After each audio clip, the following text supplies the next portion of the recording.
The air inside Cooper Steelworks didn't just smell bad, it had weight to it. It pressed down on your lungs like wet cement, tasting of burnt hydraulic fluid, ozone, and the sweat of 180 men who knew exactly what their crushed fingers were worth according to the workers' comp chart.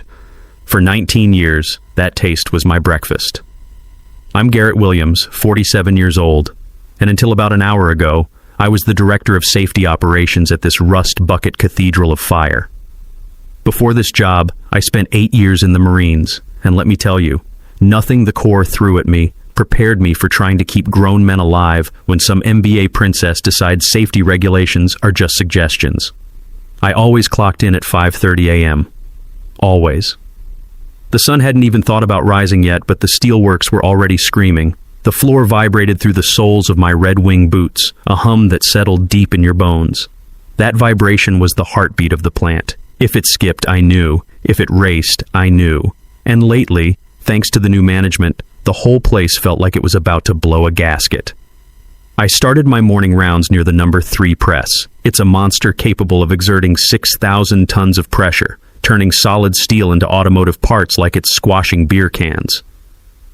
I saw Shane Foster, a shift foreman who looked like he'd been carved out of beef jerky, bypassing a sensor on the safety gate. He had a screwdriver jammed in the latch. "Foster," I barked.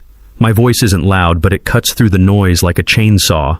"You got a death wish, or are you just trying to see how red you can paint the concrete today?" Shane jumped, nearly dropping his wrench into the moving die.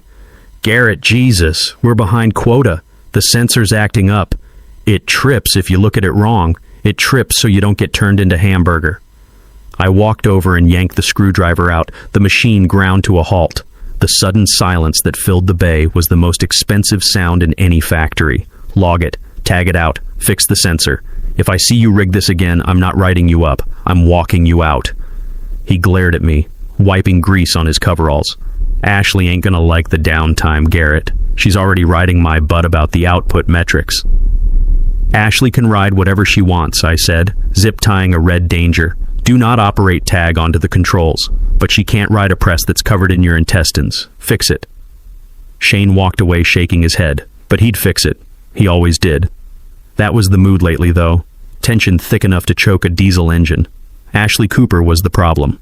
Old Man Cooper, the founder, had been a hard case, but he respected the work. He knew safety regulations were written in blood, usually the blood of guys named Lefty or Stumpy from the 1970s.